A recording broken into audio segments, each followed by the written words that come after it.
minutos para mí no me sirven ni de botana, ¿verdad? Pero voy a leer algo que escribí para limitarme exclusivamente al tiempo. En primer lugar, agradezco la invitación que hicieron a la NEI por estar aquí en este planteamiento de cómo lograr una nación próspera y justa, y darles mi reflexión y análisis de lo que hemos vivido en los últimos 40 años para poder analizar qué nos hizo muy bien y a qué se debe que no hayamos logrado los objetivos que nos planteamos hace 40 años.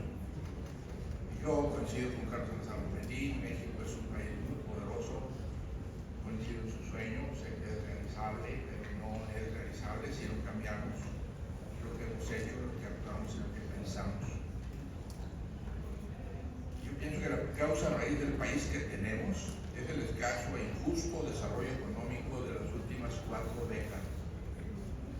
No logramos crear una economía eficiente y nos faltaron 15 millones de empleos para los jóvenes entrantes a la edad de trabajar. Esta es la causa principal de la pobreza, de los bajos salarios, ingresos fiscales insuficientes y consecuente de la inseguridad, deficiencias en educación, pobres sistemas de salud, escasa inversión en tecnología y una lamentable impartición de justicia. Tampoco logramos una economía justa. Al contrario, las estructuras económicas producen desigualdad que constituye un freno adicional al desarrollo y engendra inestabilidad.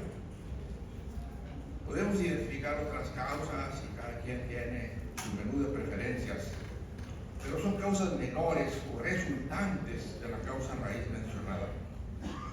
Ningún país pobre es justo, estable, educado, sano, seguro y feliz.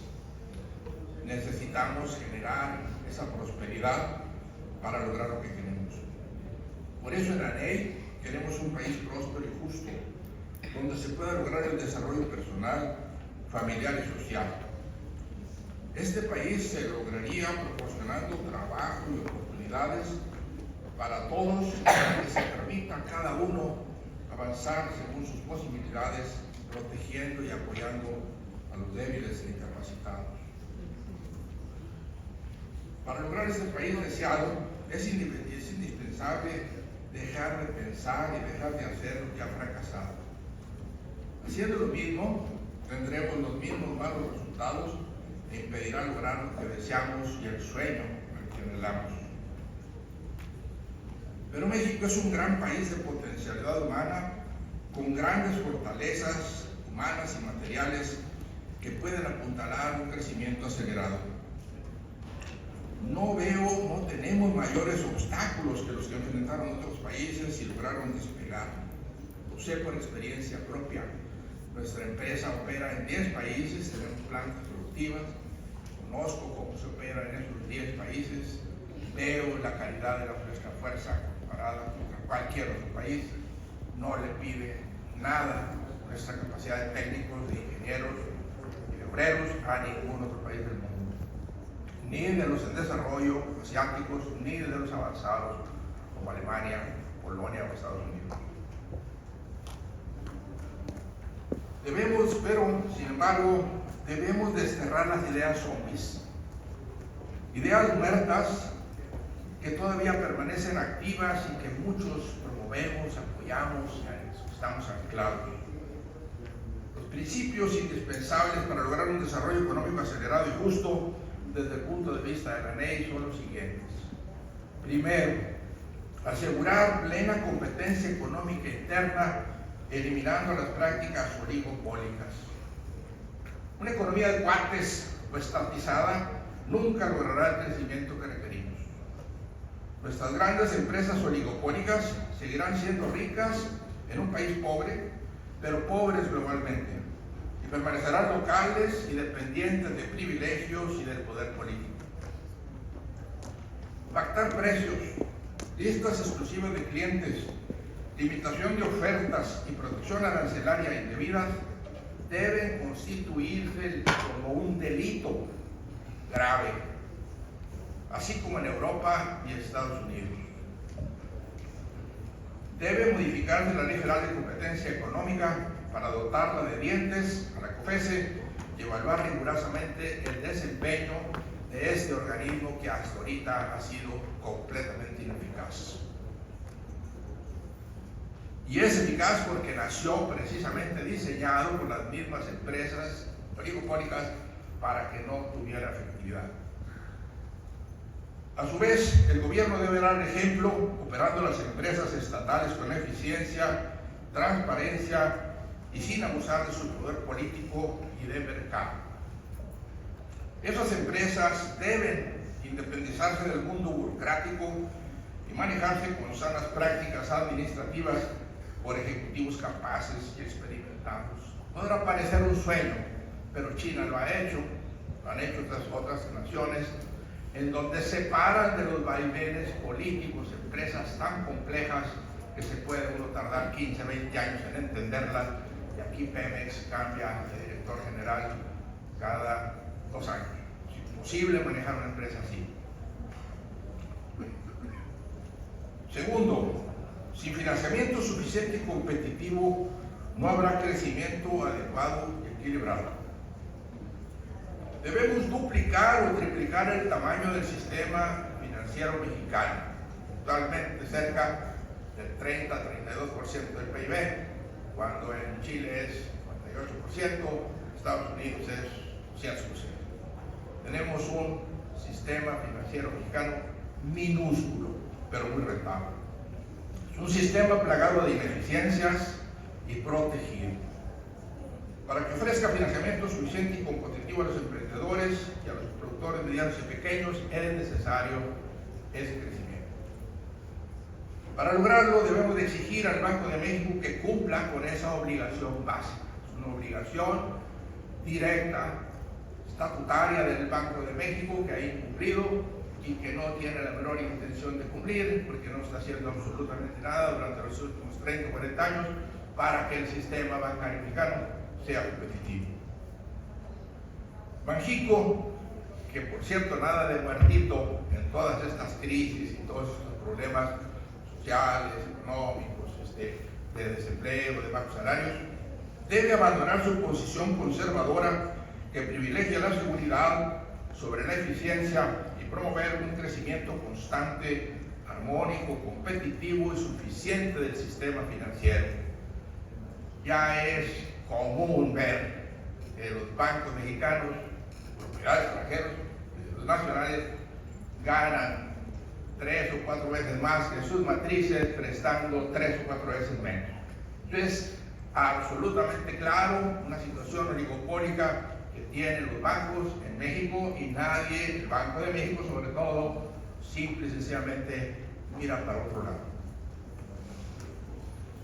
Banxico debe proponerse ajustar las reglas operativas del sistema bancario para que asistan a las pymes de este servicio esencial para su crecimiento.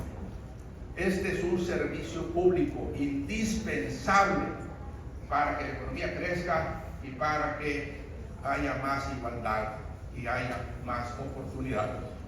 Si no es posible para el Banco de México cumplir con este servicio público, deberá de buscarse otra manera de promover el sistema bancario y lograr que proporcione ese servicio.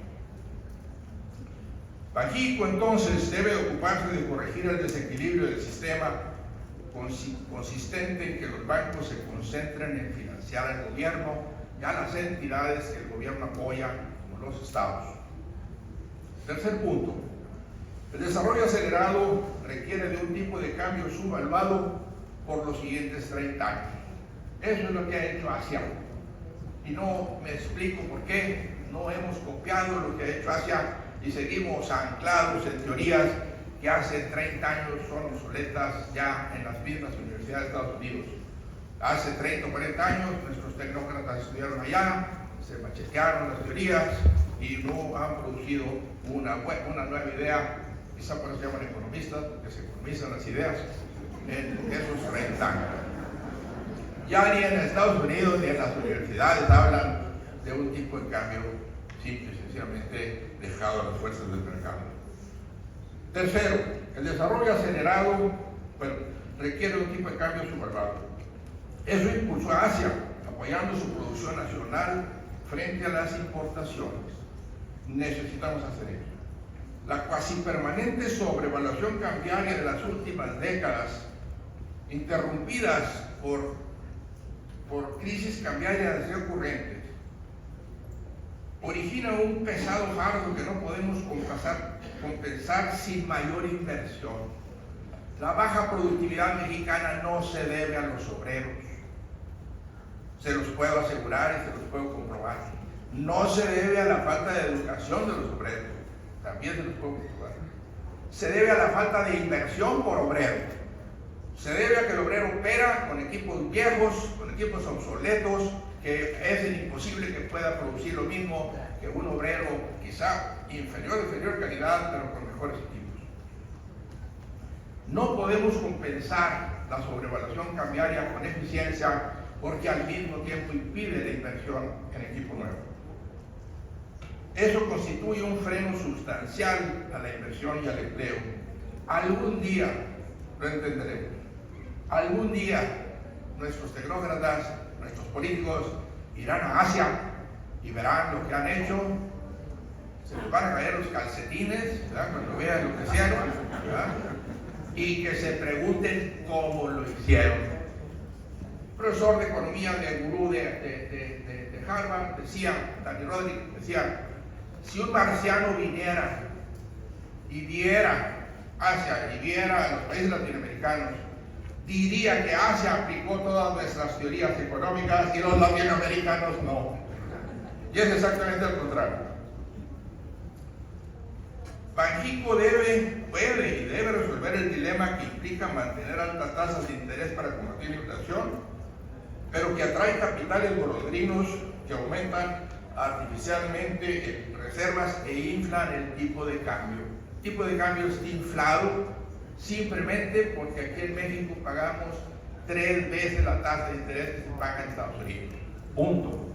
Si la tasa de interés baja de 11% a 8%, el tipo de cambio va a regresar a donde debe de estar y alinearse con su verdadero poder de compra. Ahorita lo único barato que hay en México son los dólares y eso nos va a venir a costar caro en un momento determinado. Separar la política monetaria de la política del tipo de cambio, muchos países lo han hecho y es una práctica común y han establecido reglas para la entrada de capitales indeseables.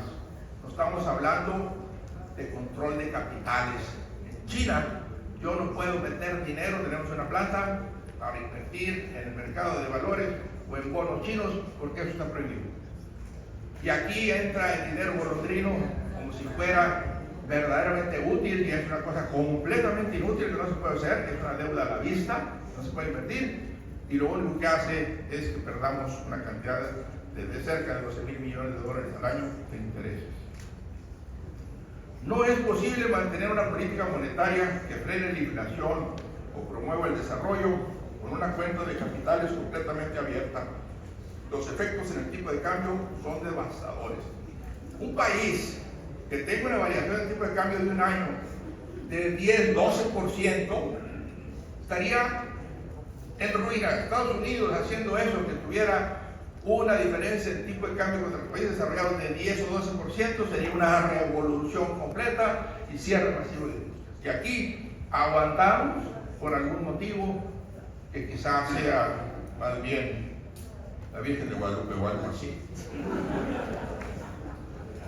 Una moneda sobrevaluada nos condenará a ser ensambladores de productos importados. Lo que vemos de la economía es lo que se creó con esas políticas equivocadas. Esas son decisiones que se tomaron por las direcciones políticas y financieras de este país. Los responsables de lo que vemos son ellos, en el pasado y en el presente. Y ninguno parece que tiene intenciones de cambiar ni de modificar la plana. El dogmatismo de antes se junta al dogmatismo de ahora y quizá si no participamos en esos eventos vamos a generar el dogmatismo del futuro y eso no podemos ser. Necesitamos ser prácticos, necesitamos ser atentos a las causas raíces y necesitamos corregir el problema de la pobreza rápidamente, y rápidamente es una generación, ¿verdad? Pero si nos ponemos a calar. Entonces, vamos a perder las divisas que entren por remesas e inversión extranjera si no hacemos ese cambio. El nearshoring será otra oportunidad perdida, como fue la explotación de los recursos petroleros. Exportamos cerca de 1 millón de millones de dólares de petróleo. Y yo quiero preguntarle dónde están. No se los robaron los políticos, al menos no todos. Simple y sencillamente los perdimos con una moneda subvaluada importando alpargatas de China. Cuarto, sin un sistema eficiente y permanente de apoyo y fomento a emprendedores y pequeñas empresas, no lograremos un aumento sustancial de la inversión y empleo remunerador y no reduciremos la desigualdad. Los emprendedores y las pymes son la locomotora nacional que arrastra todo el tren. Son un indispensable recurso que se debe fortalecer, acrecentar y nutrir. Hay que establecer un sistema parecido al Small Business Administration de Estados Unidos. Ahí está, ya está diseñado, ya está hecho, ya está operando, ya tiene números, ya se puede ser evaluado, nos da toda la tecnología que queremos, pero se necesita la voluntad política de hacerlo. Este modelo del Small Business Administration ha sido copiado en decenas de países. Sin vigorosos emprendedores y pequeñas empresas, el crecimiento económico será insuficiente. Con estos 4 fundamentales cambios de política económica, todos posibles y sin mayores inversiones, podremos lograr aprovechar la oportunidad del nearshoring y emprender exitosamente el camino hacia lograr el país que anhelemos, porque pondremos a la gente, incentivaremos a la gente a crear, a desarrollar, a invertir, le quitaremos las trabas a los emprendedores y a las pymes, y este país llegará a ser lo glorioso que un día va a ser cuando nos quitemos el casco romano de las ideas zombies que han imperado los 40 años.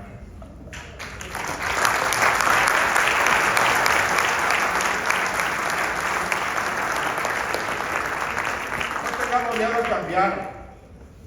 Cuestionemos las manidas y equivocadas ideas que nos son familiares y hemos aceptado y alojado en nuestra ideología debido a la propaganda de los acólitos. Nos han predicado una religión falsa.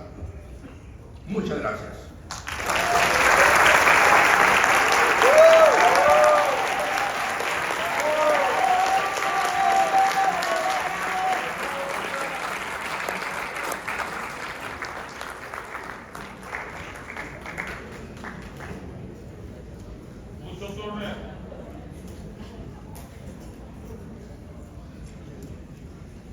Los organizadores de este evento dejaron para el final a 2 de los mejores expositores. Ya escuchamos a Fernando Turner, ahora invitamos respetuosamente al licenciado José Natividad González para que haga el favor de utilizar este poder.